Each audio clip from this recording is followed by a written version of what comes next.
and Dane Bradshaw. You mentioned Key running the point, but the luxury Tennessee has, they have so many guys that can bring up the ball.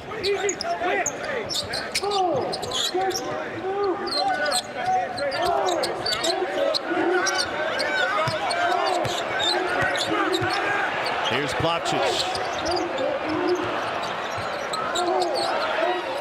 Vescovi from way deep, and it's an air ball.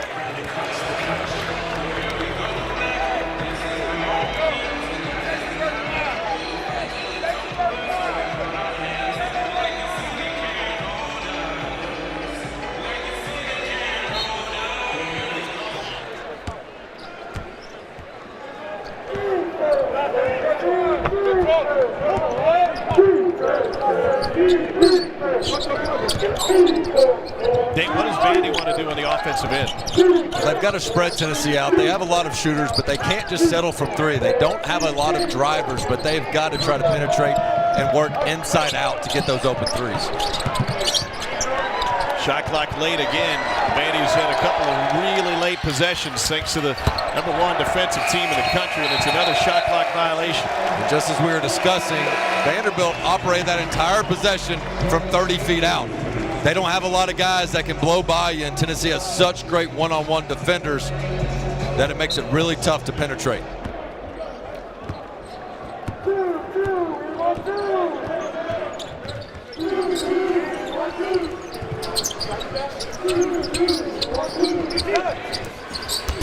Key has to go in and out, and then there's a foul on the rebound. And a good job by Stute there, holding his ground against the bigger opponent and Olivier Kamwa, and picking up a foul on the talented big man.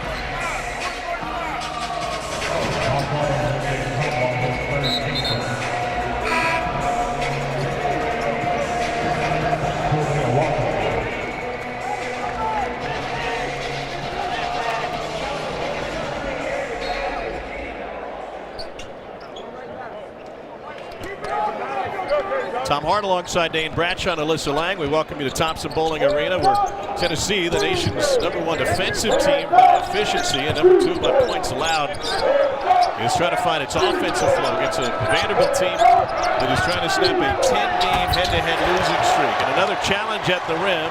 Santiago Vescovi comes out of there with it. Well, even when you can penetrate that Tennessee defense, you've got the rim protection down low for the balls you have to worry about.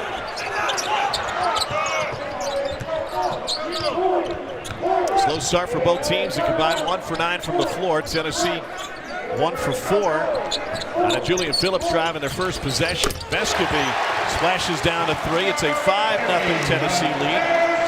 Their last SEC home game, they raced out to a 16-0 lead against Mississippi State. Never looked back in one of their 2 blowouts in their last 2 games. They've been pitching early shutouts, and you're seeing it right now. An empty possession for Vanderbilt on that one with the illegal screen. Quentin Meloria Brown charged with the foul. Both teams going to go to their bench. Ezra Magnon is going to enter for Vanderbilt. Zakai Ziegler now on the floor along with Toby Owaka for Tennessee. Jonas Adu. Rick Barnes has plenty of depth. Jerry Stackhouse uses his depth in a similar way, because now we see the 7-foot shot blocker Liam Robbins on the floor for the first time. The early depth for Tennessee, I think, more disciplinary than anything, as Rick Barnes was not happy with the crispness on the offensive end, so he goes to his bench. Adu against Robbins, interesting matchup. Liam Robbins, one of the best shot blockers in the country. Ziegler gets doubled on his baseline drive, finds Adu, goes right over the top of the 7-footer. And a great job by Adu just making himself available as Ziegler got himself in a little bit of trouble. Tennessee pitching an early shutout. Vandy has missed its first 5. It's simply amazing the way this Tennessee team can impose its will on the defensive end.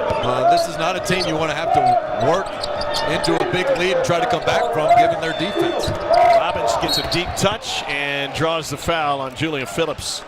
That's his first. 7-0 Tennessee with the lead. Back in a moment.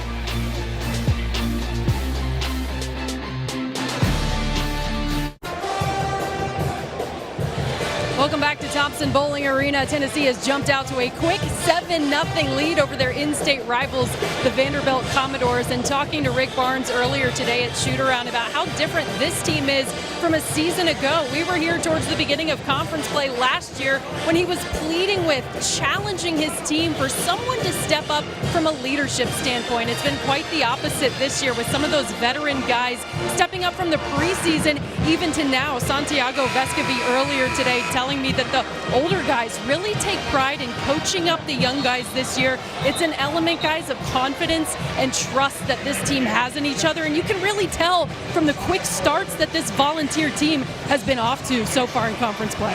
Well, listen, not just quick starts like this 7-0 lead, but also big runs. They're second in the country with 19 runs of 10-0 or better, and they may be on their way to their 20th of the season. Meanwhile, they've only given up one of those runs all season. I don't think it could be overlooked that the fact that they're so connected has a lot to do with little roster turnover. Yes, they've gotten some in the transfer portal. Yes, they've had some freshmen, but every single guy on the court right now was here a year ago, including your upperclassmen leaders, your freshmen that become sophomores, and I think that's a huge part of Rick Barnes' success, where you look across the country and so many teams are dealing with massive turnover and doing all these team bonding things in the offseason, trying to catch up, whereas Tennessee's has come naturally through all the years these guys have been together. Liam Robbins knocks down both free throws, 75% from the line. He's a key to this Vanderbilt team on both ends of the floor. He was scoreless in their last matchup last year. Tennessee won both of the head-to-head matchups, and Volunteers have won 10 straight in this series. You see Vanderbilt in that press early. They want to try to kill some clock in the shot clock, make Tennessee play their half-court offense with a dwindling shot clock. Josiah Jordan-James off the bench.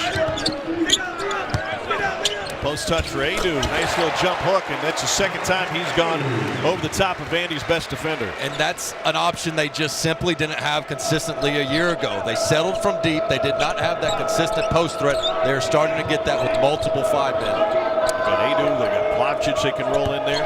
Comwalk can play some 5. Miles Studi trying to get deep. Normally a 3-point threat. Tried for a 2. Robbins cleans up his miss. And I like the jumper by Studi. As you mentioned, he's a 3-point shooter, but try to make inside shots, inside rebounds for a guy like Robbins.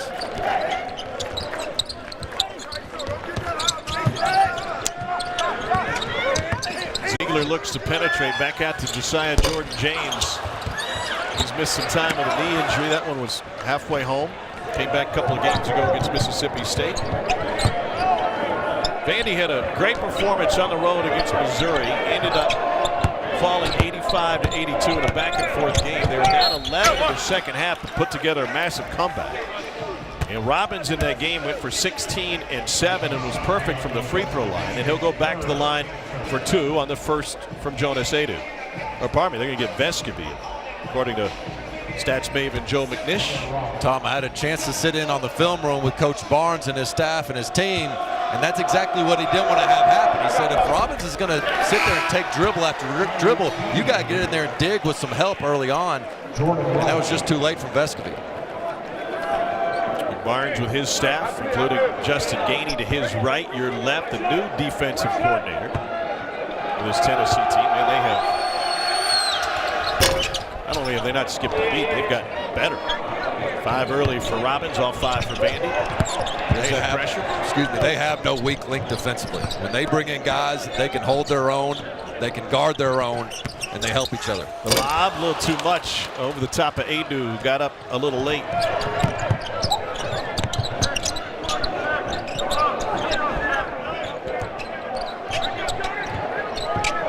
Jordan Wright thought about the 3. Back to Magnon. Transfer from UC Davis into Robbins.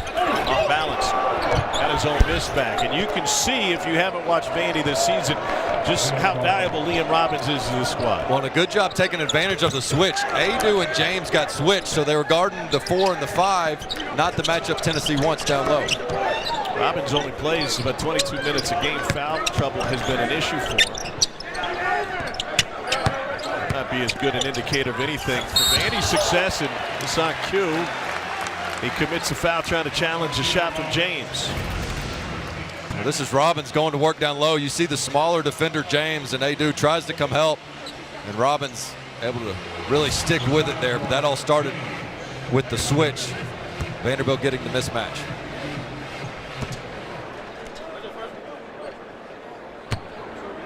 And so Josiah Jordan-James at the free throw line. He's 9 of 10 from the line this season. This guy's been such a steady force for this Tennessee team. I was telling somebody earlier, not only what he does on the court, but off the court. I mean, this is the guy that hosts the recruits, takes them around campus, meets with the recruits' parents. He is literally a coach on the floor, but also a coach on the recruiting trail, and has done so many things for this program. It's like the Dane Bradshaw role. I only hosted guys that weren't coming from my position. Oh, you're a 5-star? Yeah, you probably want to go somewhere else. Tennessee led this game 7-0. Vandy fighting back to get into it. Jordan Wright has been on campus for a while now. And he lets this three fly right over the top of Plavsic. And I like that. Jordan Wright can really be a mismatch nightmare, especially if you got a big man on him. Vandy is closed within 1 after trailing by 7 early and struggling on the offensive end. This is Tennessee's favorite play. They love to run this baseline screen action money. Mashack almost got his pocket pick. Shot clock's at 8. Ziegler spins it in. Plavsic banks it in, and that is the 3rd bucket that Robbins has given up. That's a really strong take by Plavsic. He can usually overpower guys, but able to score through 7 feet 250 on that one. Robbins collects his miss and in. Draws the foul on a push from Plavsic. This is a game that Tennessee won at Vandy last year, but it didn't come out without some chippiness.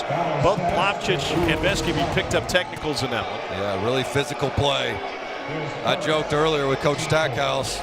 Miles Studi for Vanderbilt likes to talk a little trash. Plavsic, I said, I'm predicting a double technical on those two. He said, I want to take the under on that. So it's a personal game for these two rivals. Robbins has been the offensive producer tonight for Vandy. He's got 8 of their 11. Fellow senior Jordan Wright has alone another bucket with that 3. 9 already for Liam Robbins. Gotta love the way Vanderbilt bounced back from an early struggle offensively, and here they are getting set up in their press. They'd really like to take more time off the clock than that right there. That's just too easy for Tennessee to get across half court. Robbins takes a seat now as Mallory Brown replaces him. Interesting how Stackhouse uses his rotations, and the value per minute of Robbins may be the greatest in the league. The issue there is that he's only playing 22 minutes a game. And they'll play him in spurts, and he goes hard when he's in there. And they get 2 different options. Mallory Brown, a little bit more speed on the perimeter, more of a screener than a post-up option. They want Robbins to stay fresh because there's a lot of depth on Tennessee's inside. Here's Ziegler. Draws a lot of attention, doesn't he? He dribbles out of traffic really well. Vanderbilt thinks they can double the little guy at times, though. See if the double comes here. Indeed, Mallory Brown way out on it. Somebody's open. It ends up being Plavsic who converts. And they'll say, let's take a look at it. But you thought it was going to be Kamwa the way he made that drive down the lane.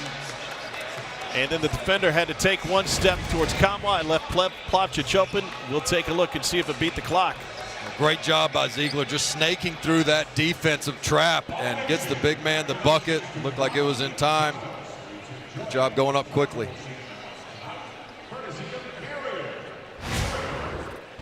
(13-12), Tennessee with the lead. We'll recap that one after we step away for this timeout.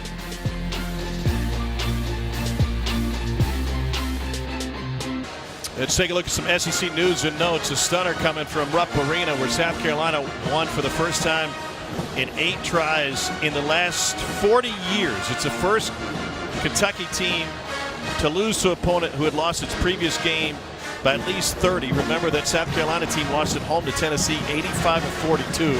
What is the lasting impact of that Kentucky home loss tonight? Boy, I think the fact that we give so much attention to Kentucky's offensive woes, but their defense is a mess right now too. We started to see it trend that way towards the end of the calendar year, and then they go to LSU, get a win, but give them some points there. Alabama certainly goes to work on them, and then a South Carolina team that really struggles offensively.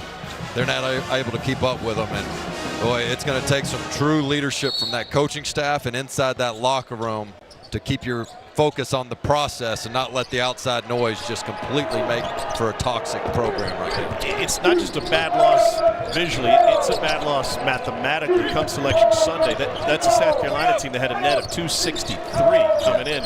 Credit to Michi Johnson, who went for 26 points, hit 6 threes. He's the first Gamecock to go 26, 5 boards, 5 assists or more since Darius Thornwell in 2017. Great performance by Michi. Here's Vescovy going to contest that. He goes from point A to point B. I think they wanted them to look at the kick out, but certainly a foul on Tennessee. That's his second. To wrap up that point on South Carolina, I know the story is going to be Coach Calipari and the Wildcats losing, but hats off to Lamont Paris. When you take a beating the way you did against Tennessee and to have your team ready to play on the road at Rupp, job well done there. Noah Shelby got another one coming, freshman out of McKinney, Texas. 3-point shooting foul. He's from Green Hill School. High school teammate Lee Dort. Their family goes back a long ways. That's a couple of top recruits on Jerry Stackhouse's roster. Quick double. And near Tennessee turnover. Como one ready. Volunteers have gotten hot on the offensive end. They've hit 5 of their last 6.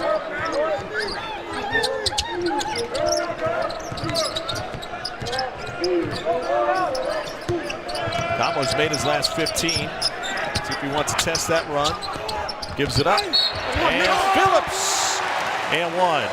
That is such a veteran play by the freshman Phillips. Kamwa gets stuck in the air. Everybody else on the team is standing except Two and White. Check out where Two and White comes from. He keeps cutting because he knows he's either going to get that offensive rebound or he's going to get rewarded by his big man. Terrific find by Kamwa, but it doesn't happen without the heads-up play by Phillips. Old-fashioned three-point play for the freshman from Blythewood, South Carolina. What makes Tennessee's half-court defense so good? The ball pressure, the physicality, and their ability to guard at every single position, and they'll switch if they have to. But I like this matchup for Vanderbilt. I think Jordan Wright, he's a guy that can post your guards or take your bigs off the bounce. He's one of those tweeners that can be effective at either. Gets 10 points a game. He's a veteran. Product out of Baton Rouge, Dunham School.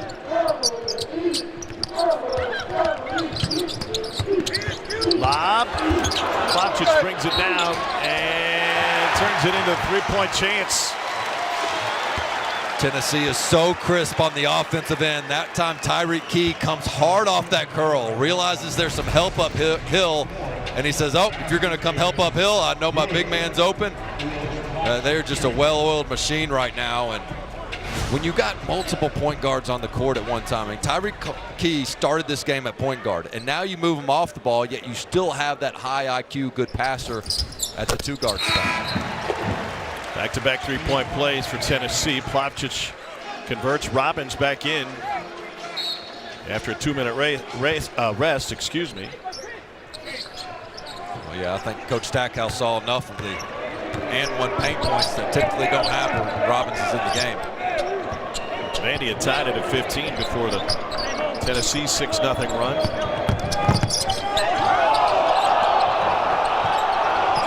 Magnon working on Ziegler.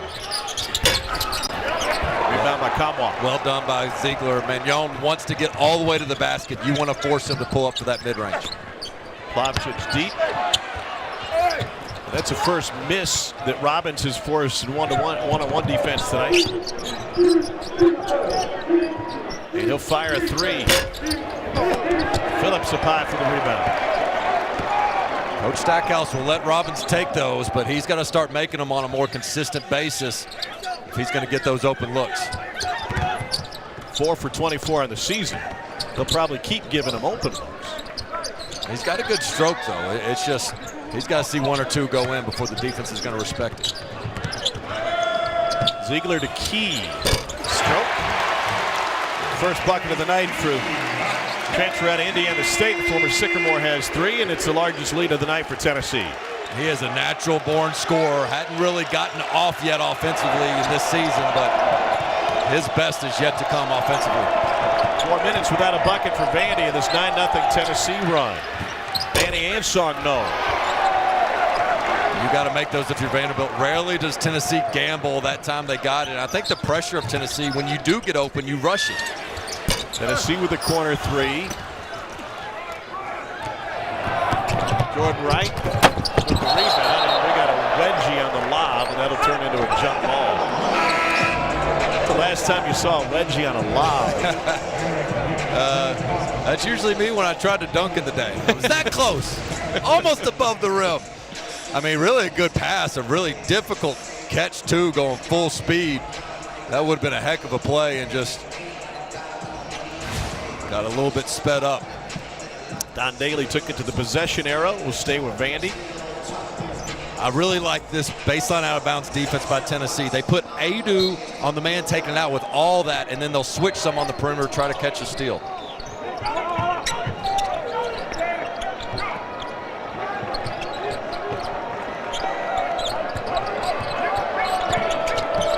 Robbins slips, kicks. They get an extra pass for 3, and that's good from Noah Shelby. He comes in ready to shoot. Yeah. He doesn't take a warm-up, run up and down the court. He feels like he's hot as soon as he steps in the building.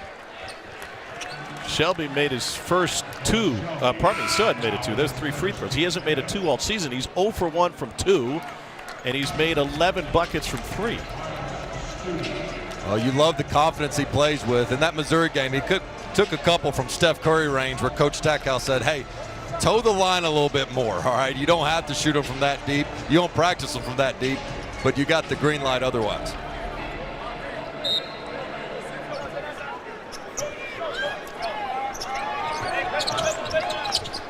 Tennessee shooting 60% from the floor. They shot 69% against Mississippi State 2 games ago. That was the 4th best shooting performance in school history, and Josiah Jordan-James at the 15-footer. Such a smart Tennessee team. Vanderbilt mixes it up, goes 1-3-1. They say, no problem. We'll get it to our point forward wing / do whatever. Josiah Jordan-James right in the heart of it.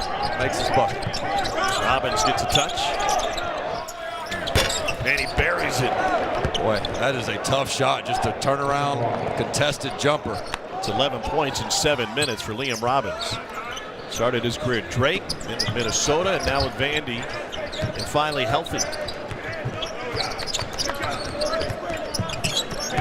Ziegler up the curl, the lob, and Robbins picks up the foul. Can't believe it. He thought he went straight up. That'll be his 2nd here in the first half.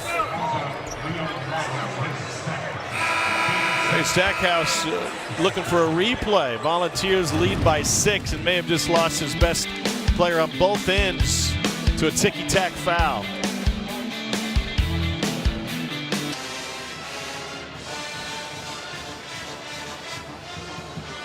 All right, PB, thanks. You know, of note, John Calipari is now 214-3 when his teams are 17-point favorite or better. Those 3 losses coming in the last 3 years to St. Peter's in the tournament, into Evansville in 2019, and they're a heavy favorite tonight against South Carolina. And pretty much any college basketball fan will always remember those massive upsets. Certainly the St. Peter's. Evansville won, maybe not as much. It didn't turn out to be as significant, and we'll see how significant this loss to South Carolina becomes. Jonas Adu at the free throw line, 69% on this season. What a year he's having, huh? Coming off of a 15-point performance on the road against South Carolina. Here's a guy that picked up his playing time late in the season after the Olivier Kamwa ankle injury. And those minutes incredibly valuable in his growth to become what he is now, a 5-and-5 guy, giving him 20 minutes a night. Sort of a glimpse of what he could become last year against Kentucky. Played really well against Oscar Tshiebwe, and now is just taking another big step forward. Here's Shelby for 3. He is feeling it. You mentioned that he's doesn't have much of a conscience when he's on the offensive end, huh? Yeah, they set what we call an elevator screen there, and he had his heel over the out-of-bounds line there on the sideline. James answers over the top of the freshman standout Lee Dort, who's on the floor for the first time since December 30th.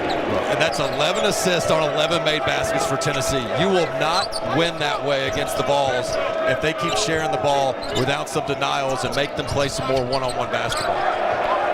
Shelby picks it up after it went off key. What can we expect to see from 34 Lee Dort? Well, here's another three.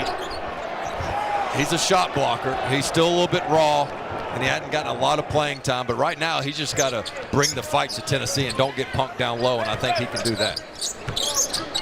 He does not have a freshman's build, does he? Not at all. Ziegler had it stripped on his way in. He'll stay with Tennessee with 14 on the shot clock. A little bit better job there by Vanderbilt, but right now Tennessee's getting ball reversals. They're coming off screens, and I think they just got to jump passing lanes a little bit more if you're Vanderbilt, because Tennessee is at their best with the quick passes and less dribbling, and that's exactly what they're getting right now. Here comes a lob for Conwell. Good defense. Started from Oak Ridge. Here's Key off the mark. That's the Secret City, by the way, in case you didn't know that name. Big S. That's right. Here's Adu inside. It's rejected. You had a scouting report on Dort. He sends that one the opposite way. Shelby wanted to fire. Studi. He got a piece of it.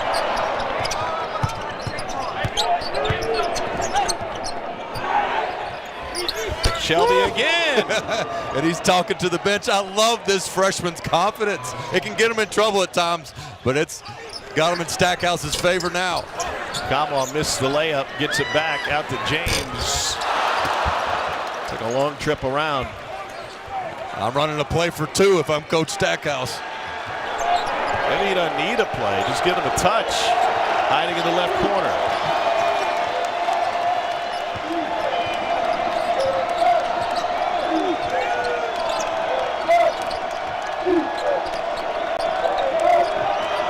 Dort with 7 on the shot clock. Got Conwell leaning and is able to finish. And a great feel there. I mean, he absorbed the contact and then spun off of it. Really nice touch. Making the most of his opportunity here. Hadn't played this calendar year. 4-star recruit. The top-rated recruits of the Stackhouse era. Stolen away by Trey Thomas in his 7th consecutive start tonight. Ziegler's able to move his feet and pick up the foul. Well, that's how you stop the ball in transition, is how Kai Ziegler did there, and that's easier said than done when you got a really good point guard, Thomas, bring the ball up the court here. I thought this might have been a block, but the refs saw otherwise and reward such a terrific defender in Ziegler. 17 foul against Vandy. He'll be shooting next time. Ziegler rolls it in, his first bucket. And if Vanderbilt's going to be in that drop coverage right there a little bit, that's going to be open as long as you run your man into the screen. Good read. Vandy's picked it up on the offensive end. Doors have made 5 of their last 7. Half of their makes have been from deep. Shelby has 3 of those. Shelby guarded by Key. Can't get it to him. Ziegler interrupts. That was a heave, and I think when Colin Smith looked up, he saw 7 on the shot clock and thought it was a 1. Adu for 3.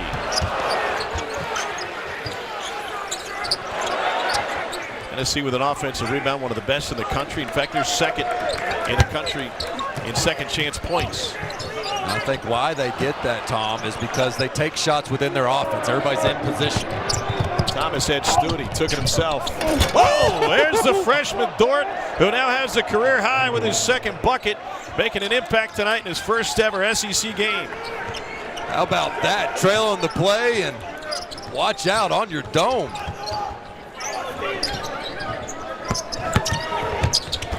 Ziegler dishes, Adu finishes.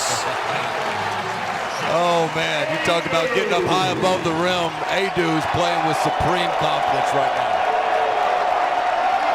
Vandy had tied it at 15. Tennessee went on an 8-0 run. Vandy pulled within 3. Volunteers threatening to keep them at bay. Quick hands by James. There'll be 11 seconds left on the shot clock. This side out of bounds when we return. How about the impact above the rim? The freshman Lee Dort. Well, two big guys here going to trade dunks.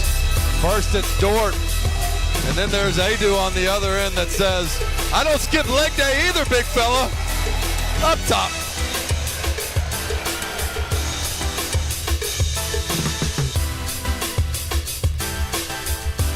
But up at half, we'll show you a huge upset in Rupp Arena. Also, Ole Miss Auburn update. Patrick, what do you see in this one? I see 12 assists on 13 made baskets for Tennessee, but the Vanderbilt bench has something to say about that. Now that's teamwork. Tom Hart, how many assists do you think you've given Dane Bradshaw over the years?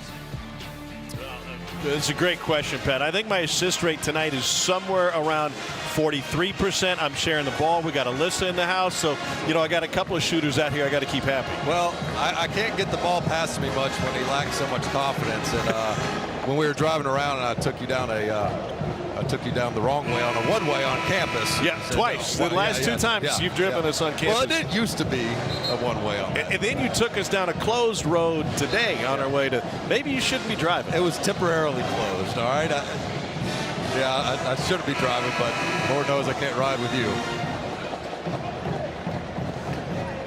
Vandy has seen kind of a coming out party for Lee Dort tonight with Liam Robbins on the bench with 2 early fouls. Jerry Stackhouse is not a believer in 2 foul participation, just 11% of the season. That has him 277th among Division I coaches. You pick up your second foul in the first, more often than not, you're going to go sit. And Dort has taken advantage.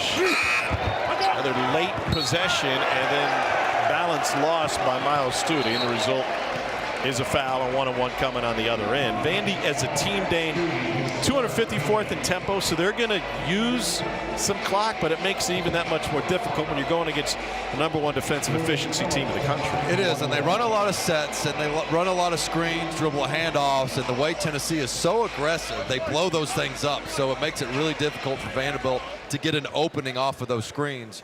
Although that time I thought Magnon settled a little bit. He could have kicked it back to Studi to shoot over the smaller defender Ziegler. Speaking of the stuff that they run, Rick Barnes was just raving about Jerry Stackhouse as a coach today.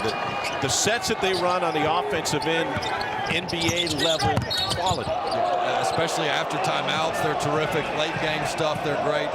And this is a team that went on the road to Missouri and had chances to win that game, missed some open looks, some free throws, and that's against the Missouri Tigers, sold-out stadium, one of the hottest teams in the country, and the Commodores were right there.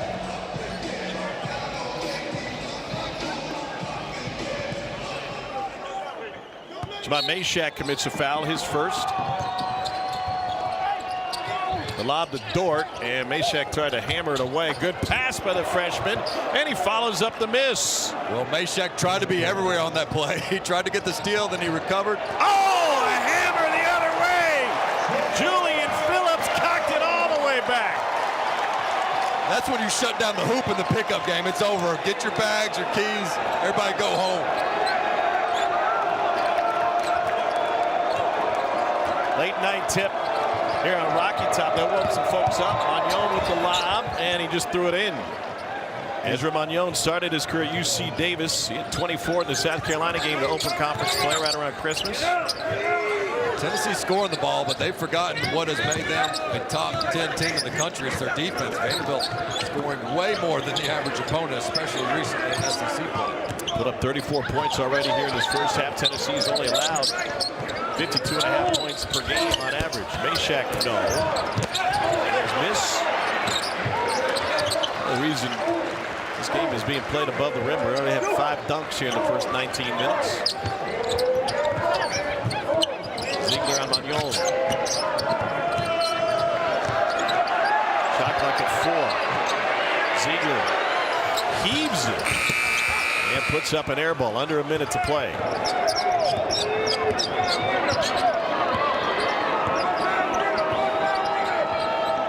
Jerry Stackhouse with the play call from the Vandy bench.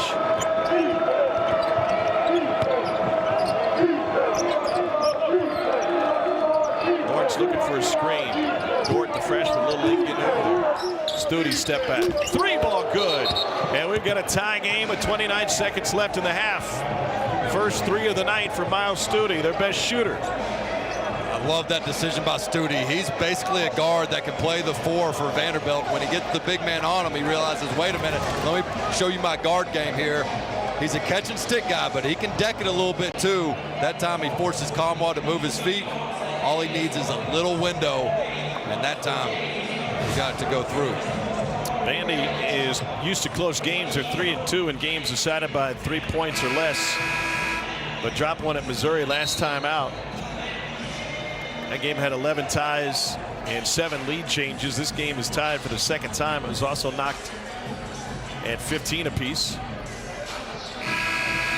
They've handled Tennessee's pressure extremely well. Tennessee thrives off turning you over, getting points off of those turnovers, but Vanderbilt with only 3 thus far. Yeah, Tennessee gets nearly 21 points a game off turnovers, only 4 in the first half.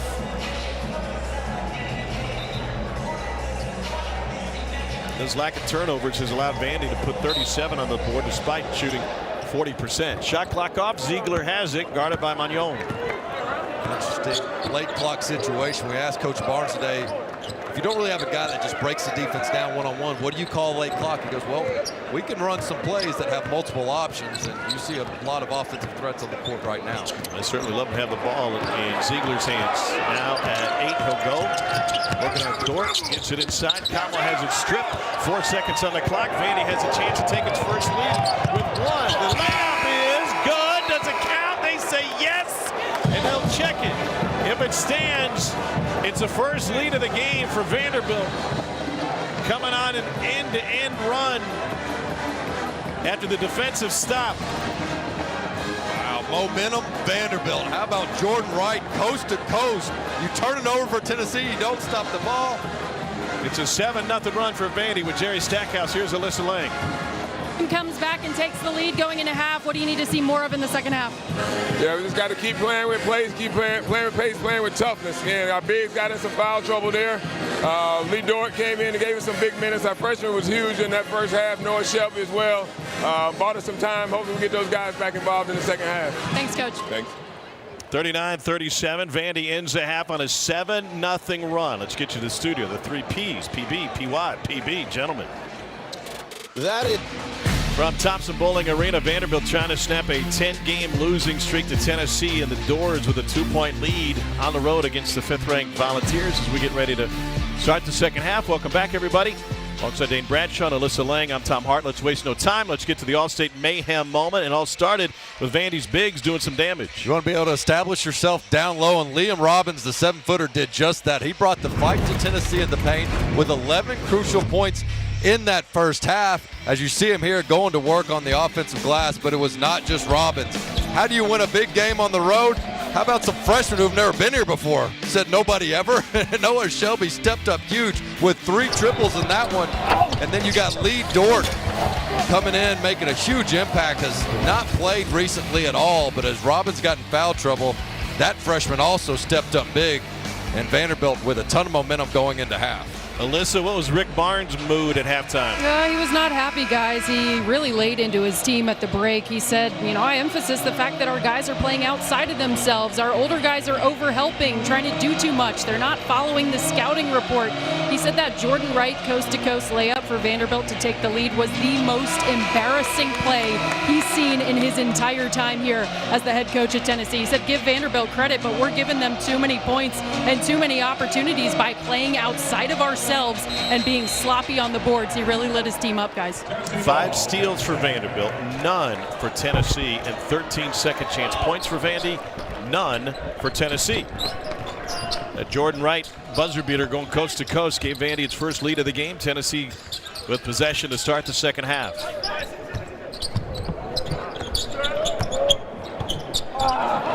And a turnover right off the bat, and Rick Barnes and his staff just put their head in their hands as soon as that occurred. Frustrated, but the offense really isn't what had them trailing at halftime. It was on this end of the court that they must fix. Trying to get a look inside, but it's knocked away by Kamwa.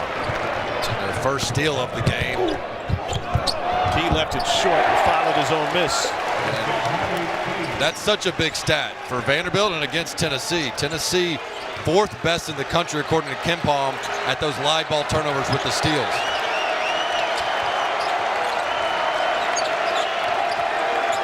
Dave Robbins starting the second half. They go inside to Wright again. Back out to the 7-footer. In and out. He's now 0 for 2 from deep. See, I like Wright bringing Kamwa out on the perimeter more instead of banging with the big man down low. That's not where he has the advantage. Wright's been shooting the ball awfully well from deep last couple of games. Phillips got traffic, and that's on Robbins. It's his 3rd, trying to cut down the lane. Instead, it'll go on Jordan Wright, and that's a 2nd on Wright. Robbins' 2nd was a borderline call that cost him some minutes in the first half. The activity and movement on that play by Julian Phillips.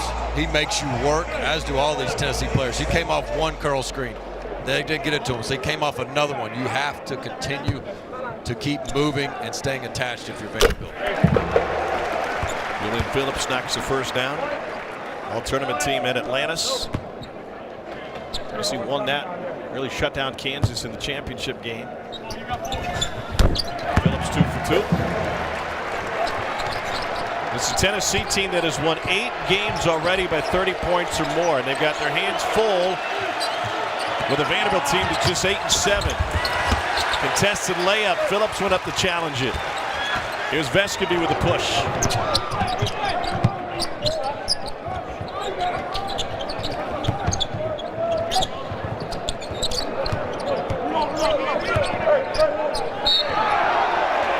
Studi is charged with the foul. Not 35 feet from the hoop. It's his 2nd.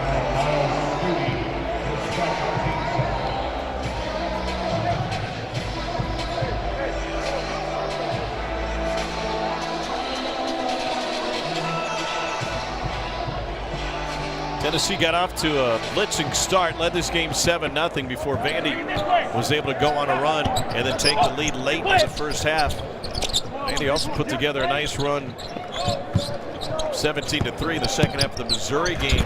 Get back in that one. Another layup short.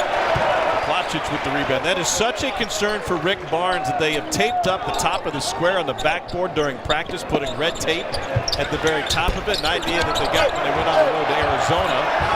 We'll see multiple layups come up short for the Vols tonight. Here's Wright out front. Ball fake, got Kama in the air. How did not count that? That had to be basket interference. That has to be.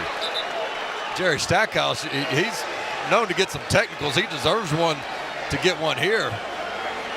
There are times where they don't have to call basket interference if you're attempting to block the shot. That was not an attempt to block the shot. That was a run through, and he pulled the entire standard. The goal is shaking.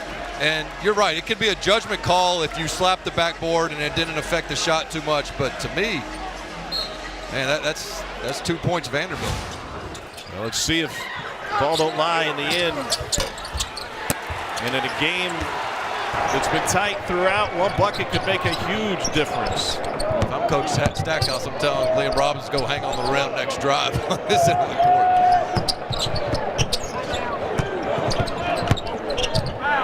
Phillips got a half step on Studi, got it to go. I love the aggressiveness Phillips is playing with. He's been a little bit passive at times, but Tennessee is running action for him. 4-point Tennessee lead. Diehards getting on their feet here at Thompson Bowling.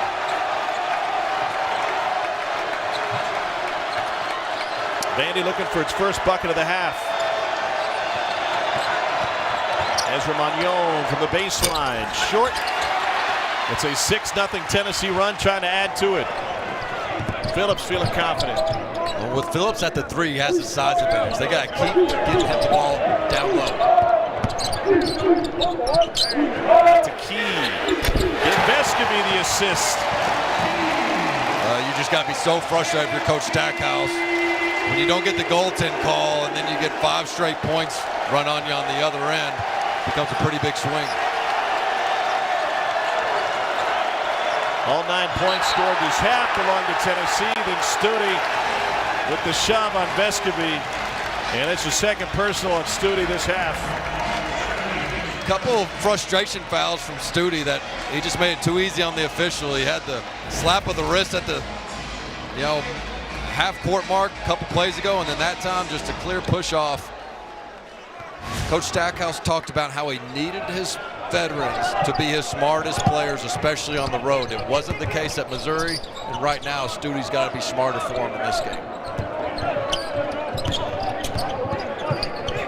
Vescovi gets doubled, steps through, finds Adu. And an offensive foul against Tennessee's big.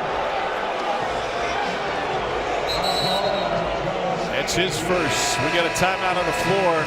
Tennessee has scored all 9 this half. Adu coming down the lane, but Magnon stepping in there strong, taking a big charge for the Commodores.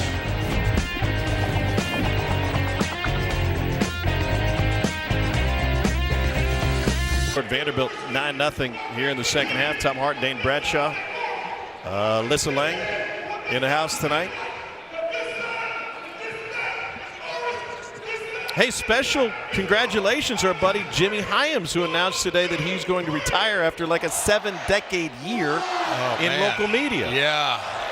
Congratulations to Jimmy Hyams, sad day for radio. Local legend. Yeah, I got to sit in on Sports Animals some with he and John Wilkerson. He's done a terrific job covering the Vols for many, many years. And more before that, he was a sports editor, just 13 years old, and he'll be hanging up the mic in March. More time to kayak, play golf, play pickleball, maybe try out that gumbo. And he's seen this version of Tennessee win 24 consecutive games at home. They've won 10 straight games overall against Vanderbilt. But this Vandy team really giving Rick Barnes and his squad, 5th-ranked team in the country, all they can ask for. You said when we were here a week ago that you thought the schedule set up in a way, especially with a lot of upsets in college basketball, that Tennessee could be on their way to being the #1 ranked team in the country. I do. I think by the time the Big 12 Challenge occurs and Texas is here, I think that could be on the line just because of the scheduling reasons. And think back a year ago as Auburn won the SEC championship. Now, a lot of it has to do with who you play, when you play them, and where you play them. And I think Tennessee has a pretty favorable conference schedule, not just in January, but all the way through. I get past this pesky Vandy team tonight. Kai Ziegler left alone for 3. Volunteers on a 12-2 run this half. Now, Vandy has been pesky against ranked Tennessee teams. The last 25 matchups for Vandy was unranked, and Tennessee had a top 25 team. Vandy bucked the trend and won 7 of those. Here's Lawrence from the corner. You see that lockdown defense starting to happen for Tennessee now in this second half. They have gotten the message from Rick Barnes. Quick feed into Kamwa. He gets fouled, and he'll go to the free throw line. That's the 3rd on Jordan Wright. Olivia Kamwa 0 for 2 to start this game. That ends a run of 15 consecutive makes, coming off of a double-double against South Carolina, 21-10. This is an interesting lineup for both parties here. I mean, you've got Kamwa, who takes advantage of his height and mismatch down low on Wright. Wright has to make that catch more difficult, can't let him get so deep. Yet on the other end, Vanderbilt can spread out this really tall lineup for Tennessee, make the big guys come out on the perimeter.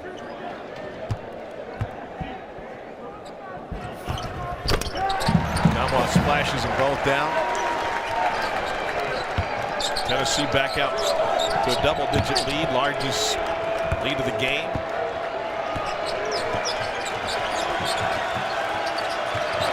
Commodores 1 for 7 this half. They got off to a slow start in the first half. Wright for 3, barely found the rim. I just think you can make him guard a little bit. When Studi was able to get the opening from 3, he took Kamwa off the bounce with a little step back. Ziegler, great ball fake. Lawrence recovers and pick up Vescovi.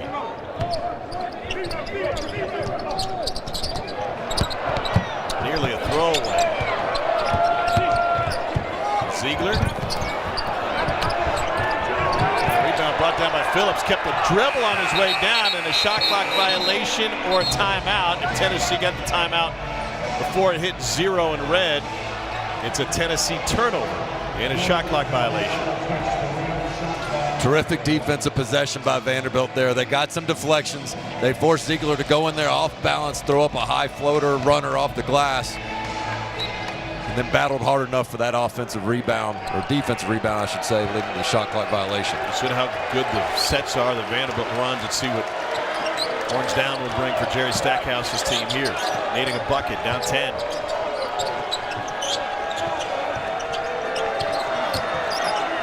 Looking for Robbins into the corner. Robbins had a hand on the rebound but couldn't contain it. They run a good set, but Tennessee again fights through screens so hard that they are not fazed by a single screen for Vanderbilt in that half-court set. Colin Smith back on the floor to replace Jordan Wright for Vandy. Josiah Jordan-James returns for Tennessee. This is what I love about the versatility of Tennessee's bench. You bring Josiah Jordan-James in, and he and Phillips can play the 3 or the 4, and you get a whole different type of lineup that you can create with more shooters. Two of the highest scoring benches in the SEC. James for 3.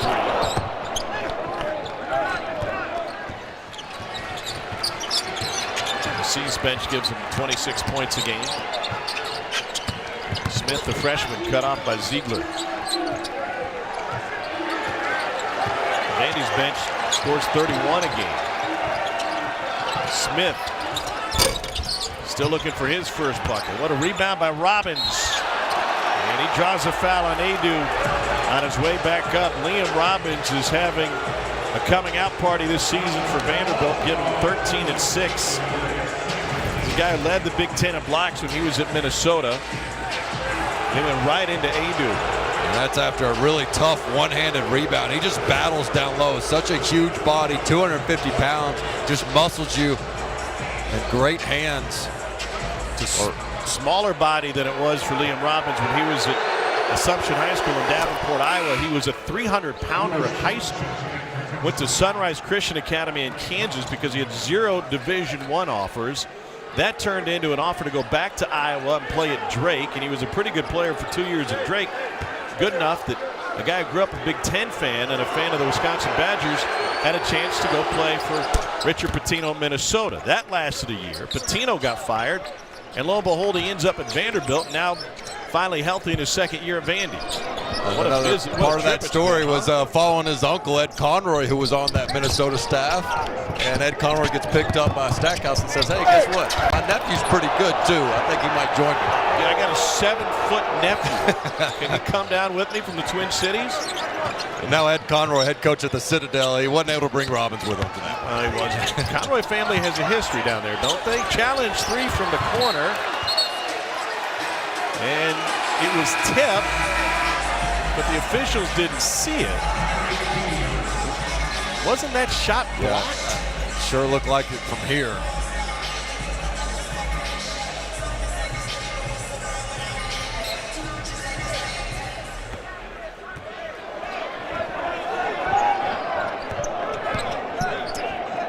Maybe like the Ghetto Boys, my eyes are playing tricks on me. Was that part of the rap history you guys went over with Stack and shoot around today? That was slightly before my time, but I really like the reference.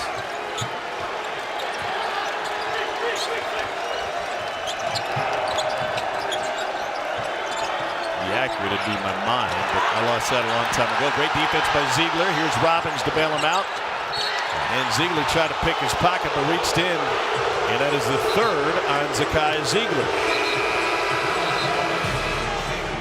In chippy, that's what you'd expect between these two, whose series dates to 1922.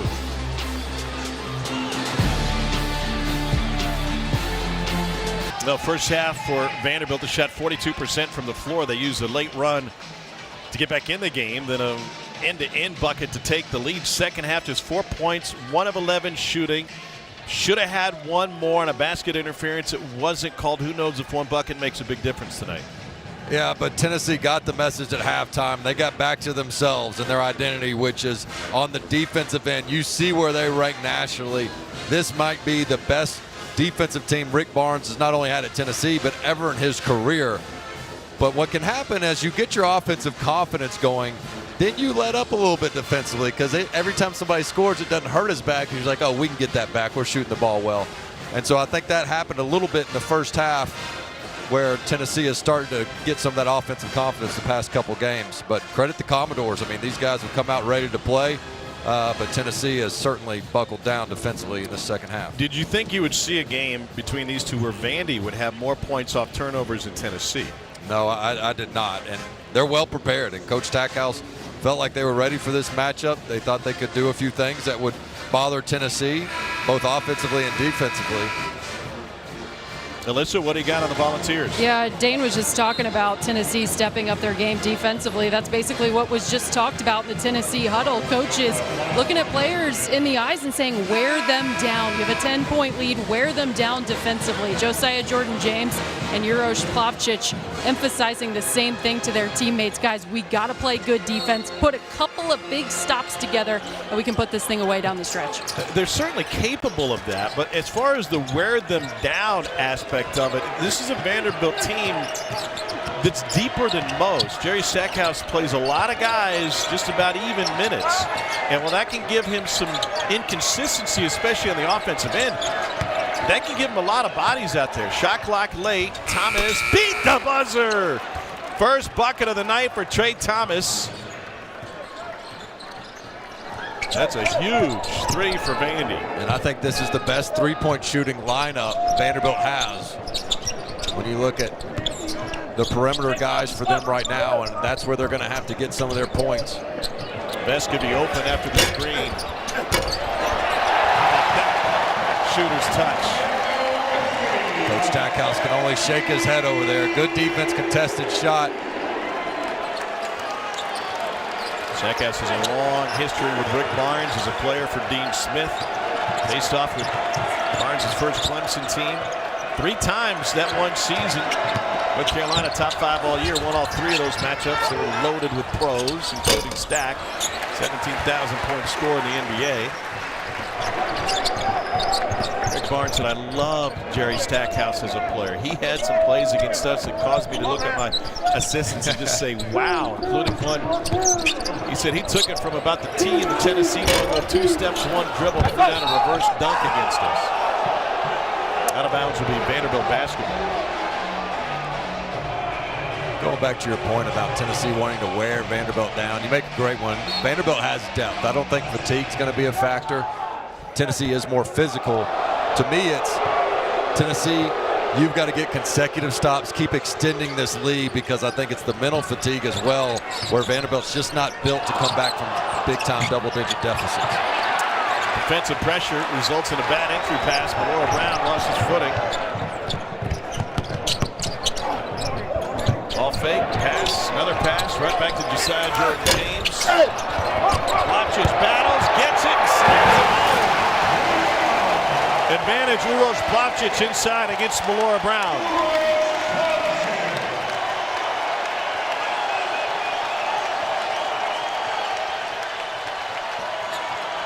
Three-ball Trey Thomas skips off.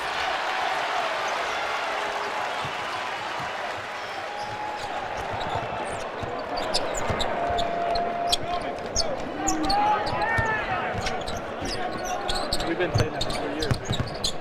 12-point Tennessee lead. Vandy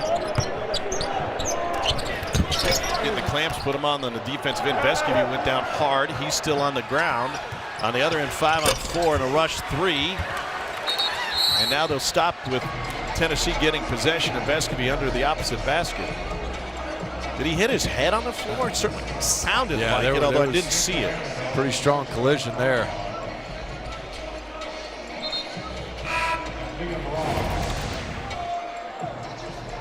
Vescovy left side of the screen, number 25. And he caught an elbow from Plavčić. That was a big, heavy elbow. Yeah, trying to sneak in for that offensive rebound, but you don't want to get in the way of that. But what a tough kid. He doesn't want to come out of this game. And he won't come out of the game. They tried to get the freshman Julian Phillips in for him, and Vescovy just kind of waved him off. Maybe Kamwa, too strong. He had the high-low look to Adu.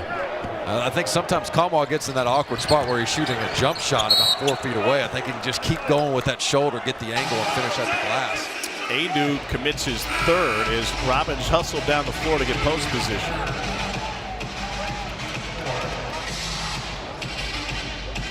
Vandy hasn't made a bucket, 2:43.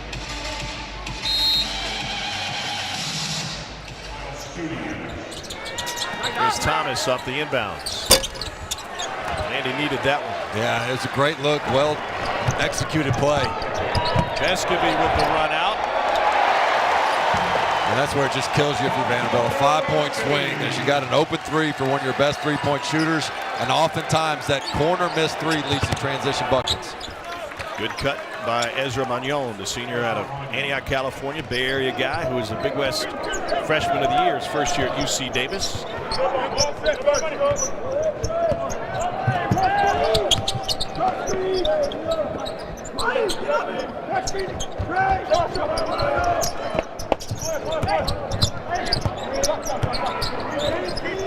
Vescovy's playing with a clear head, probably out there thinking more pumpernickel than plays. Shot clock at 2. Wow, beautiful. He's really good with that. He's got a little bit of a fadeaway, that 15-footer, such a sweet, soft touch. We talk about it often, that high release that Coach Barnes has taught his big man so well. Tennessee has outscored Vandy 25-9 this half. Magnon finds Robbins and stepped into Vescovy. Draws the foul. It's a third on Santiago Vescovy, and Vandy's big will be at the free throw line. But how about Tennessee's big? Olivier Kamwa, fun name. Yeah, 15 of 15 in SEC play coming into this one. He's missed a few, but that one, nothing but nylon. Taking back to Vandy's last win against Tennessee, February 2017. Bryce Drew and Luke Cornett on the Vandy side. Cornett ended up with 13 and 7. And a young Grant Williams. Luke Cornett said, no, I got the school record for blocks. You might shoot him at the next level, but not here, fella. And Roberson with the flush. Vandy's third consecutive win in Knoxville. Tennessee has won the 10 meetings since. How about this little nugget of trivia? Luke Cornett is still the NCAA all-time leader for made threes by a 7-footer. Is that right? Nice nugget. I remember him getting a triple-double with double-digit points, rebounds, and blocks. That was a squad right there. Jeff Roberson, a guy that could kind of do it all at the 3 or 4 position. And in this, during the Stackhouse era, they've been competitive with Tennessee, just unable to get over the hump. See if they don't have a final push here in the final 7 minutes. Grant Williams would rebound to have a couple of really good games against Vandy, huh? Yeah, got to the free throw line quite a bit against Bryce Drew's squad down in Nashville. Robbins has 15. It's a 12-point Tennessee lead. How did the Vandy fans treat you, Dane Bradshaw, playing in his rivalry? You know, I heard a lot of chants across the SEC. The most unique one I ever heard probably would have been at Memorial, where they chanted, "Dane has crabs." So, you know, just your average day on the road with STDs and stuff. Is this where you do a segue? No, my favorite part was the rhythm. Dun, dun, dun, dun, dun. That's the only part I'm going to comment on. Tennessee leads by a dozen. Some folks. Medical information should not be shared. Some folks sitting near a broadcast. I don't know how they got it. Location, very curious. Who would leak something like that to a student section? You know, I called one of your games back in your college days. If I would have had that kind of information, would have made the broadcast too. I know you would have gone on the air with it. No, the SEC could be fun. Get back in. Vanderbilt has Kentucky coming to Memorial soon. They're going to need a packed house for that one, and quite the question marks in that game. Not so much on the Vanderbilt side. Kentucky's decades of excellence gives them, I think, the right to be a headliner in many ways because there's so many interested in what that program does. But you made a great point. Congrats to Lamont Paris. Huge win for South Carolina on the road.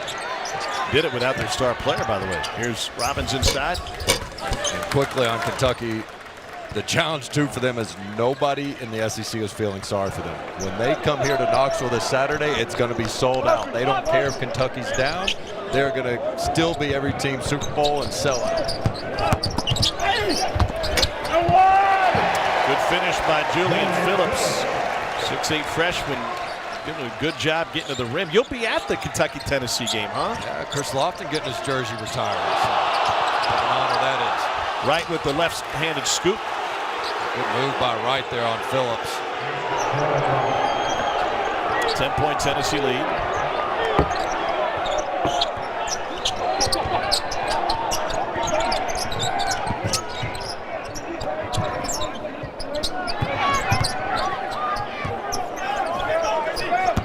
Kamwa challenge to, wow.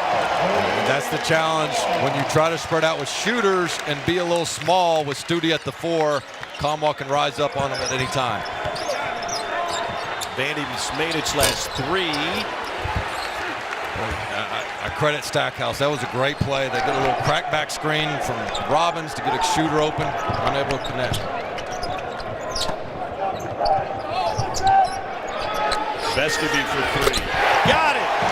Santiago Vescovi makes almost 3 threes a game. He's trying to catch up with your buddy Lofton in terms of threes made per game. That is a heady goal for Santiago Vescovi, but he is a weapon, and Tennessee has now made 5 straight and leads by 15. If you're guarding Vescovi, you cannot become detached. And keep an eye on his defender. He goes under the screen. That is not how you guard a top shooter in the SEC. And Vescovi said, you better put some respect on my name. Trey ball.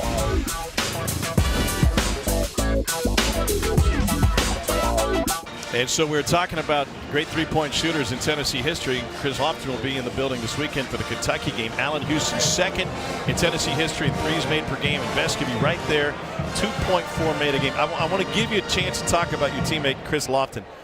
We all know what made him special off the floor, but let's just talk about from a hoop standpoint.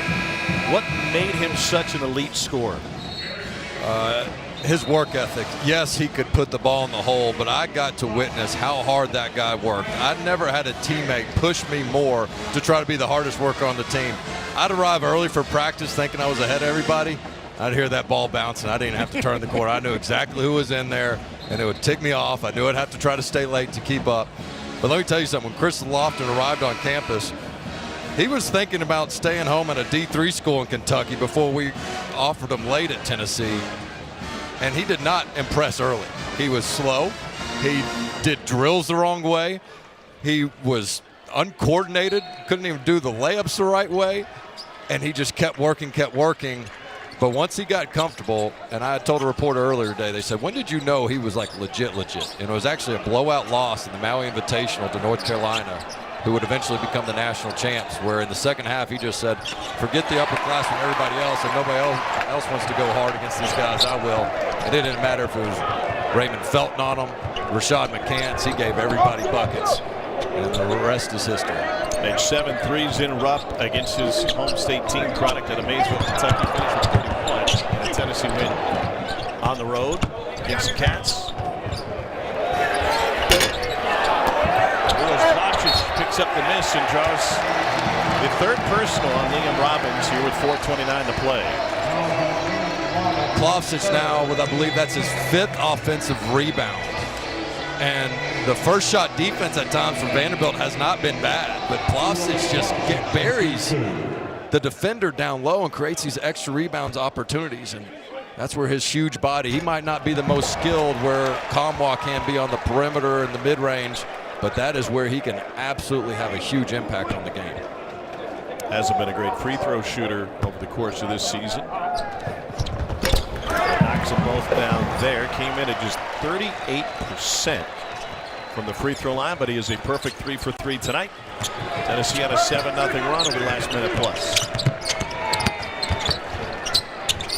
Set through right. Ball came right to him, and he finishes it up. You mentioned Tennessee getting Kentucky in the building this weekend. A couple of big ones coming to Memorial coming up for Vandy. They got Arkansas and Alabama coming to town.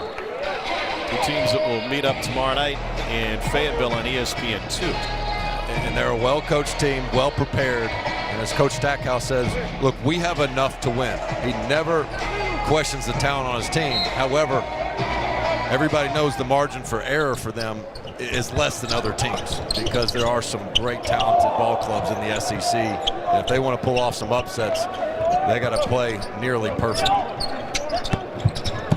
Vescovy, a bit of a fade on that one. He's got 15 after a quiet first half. Yeah, just too much room. He's curling off that screen hard, and the defender's trailing way too much. Look at Ziegler for the foul, and it's his fourth. 73-56. Story time, late night with Dane Bradshaw continues from Knoxville after this.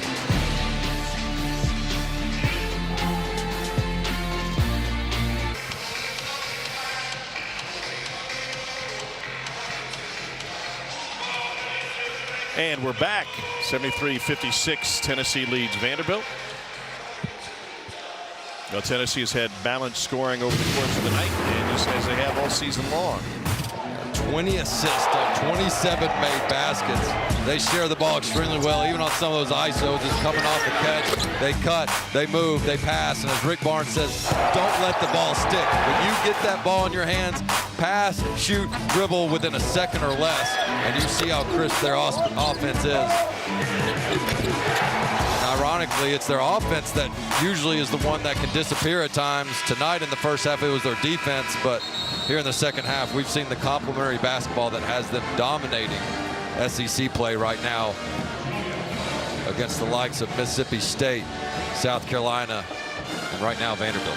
You know, we talk a lot about Rick Barnes' staff, and he's got a great one, but he inherited a trainer who's been here a long time in Chad Newman, who was a trainer when you were here, and his athletic trainers have taken the forefront for a lot of great reasons as of late. And the story on Monday Night Football that we saw last week, Chad Newman is a guy that has lived that himself. And to the free throw line goes Ezra Magnon. Yeah, with the DeMar Hamlin story being top of mind, Chad Newman was a hero in a similar vein with a player, Emmanuel Negadu, who was a terrific player for Tennessee. They had just finished workouts. He was sprinting on the practice field with teammate Bobby Mays, and they rushed to Chad Newman and said, hey, E-Man's down. He's like, what do you mean down? He sprints out there, performs CPR, and they come out with a defibrillator and save Emmanuel Negadu's life. Chad Newman awarded National Trainer of the Year for saving his life. And it's one thing to train for it, it's another thing to be there in the moment, in the action. And he stepped up big time. They tell that story in their CPR training, and he says exactly and describes the events as tough as they are to relive. It helps others be ready for the moment. We're going to count that one on a goaltending call, and we'll give the bucket to Tyron Lawrence. It's a 15-point Tennessee lead after the Julian Phillips dunk on the other end. Amazing story and powerful moment, and I think what's most amazing about it is no one will forget what happened in Cincinnati on a Monday night in sports history, but how often that happens at lower levels and when cameras aren't rolling and when it's not a nationally televised game with 20 million people watching, and it can happen anywhere. Jordan Wright with the breakaway dunk, and so thanks to the athletic trainers everywhere, not just for the hard work they do every day, but literally saving lives. And peace of mind knowing they're available if something does happen.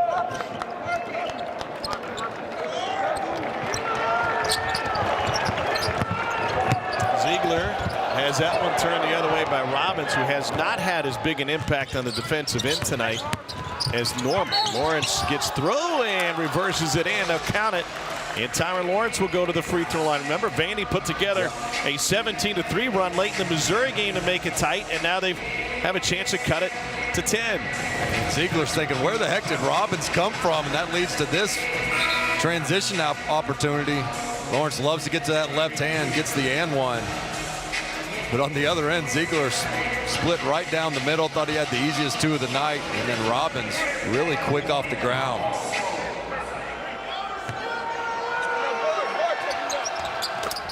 Lawrence nets the free throw. Vandy on a 7-0 run in 39 seconds. You mentioned having multiple point guards on the floor. Key, Ziegler, Vescovy to an extent. Yep. Great ball handlers, great free throw shooters. Kama created space with Roberts, but couldn't finish. Vandy on a 7-0 run, trying to add to it. Magnon into the paint, got a ball fake. Oh, he just missed the 4-footer. Vanderbilt's inability to make timely baskets has really prevented them from being able to get themselves in the win column on the road and several other times this season. Vandy hasn't won a road game against a top 25 team since 2017 in Gainesville. Magnon with the foul, and that'll put Zakai Ziegler at the free throw line. Ezra Magnon, 1,000-point scorer at UC Davis, 5th leading scorer in school history. Started every game in 3 years, graduated, got accepted into Vanderbilt, was on his way in, and said, oh yeah, by the way, I can play a little bit. He's been a really strong player for Vanderbilt, knows who he is. You know, he's not a deep threat, but he doesn't try to be a player that he's not. So oftentimes guys try to prove that they can do this or that to impress scouts. Magnon just says, look, I know who I am. I'm going to try to get to the rack and be a floor general. Ziegler splashes them both down. He's an 80% free throw shooter on the season, 90% in SEC play. And that's another underestimated quality of all these point guards. Now you have Josiah Jordan-James who can play that role too. But when teams are fouling late, you're not just searching for one guy to get the ball to. You got essentially 80% or better of the options on the court that can make those free throws. Robbins, and James fouls him from behind. That'll put Liam Robbins back at the free throw line. Liam Robbins made a living at the free throw line in the first half. He is 9 of 10 from the charity stripe overall tonight. He was 6 for 6 at the line against Mizzou.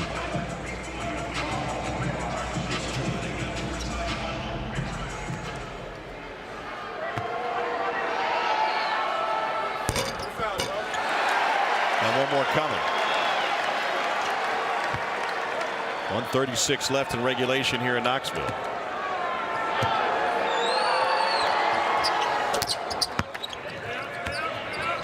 Point night, 5 better than his average.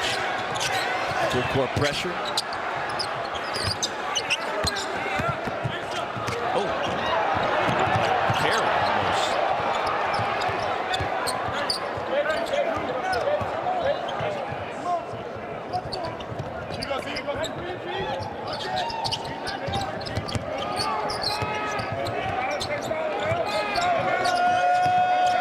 Inside Jordan-James.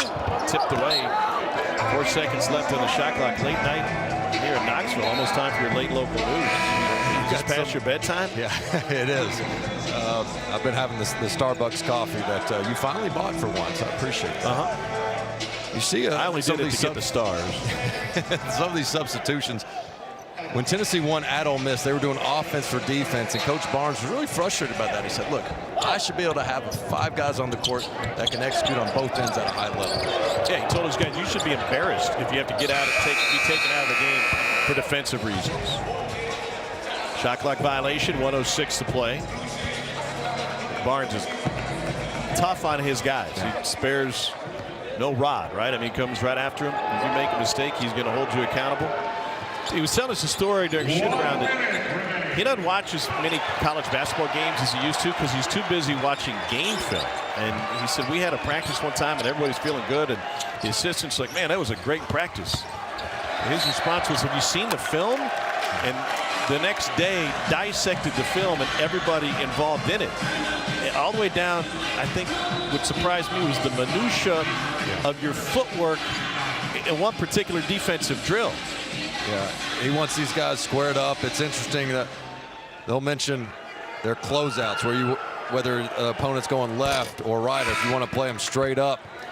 Called it a bear closeout, a bear hug closeout.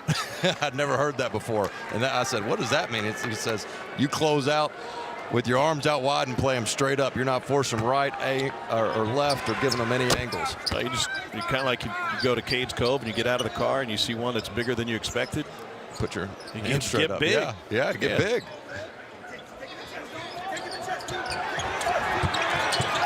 Want to go to Cades Cove tomorrow?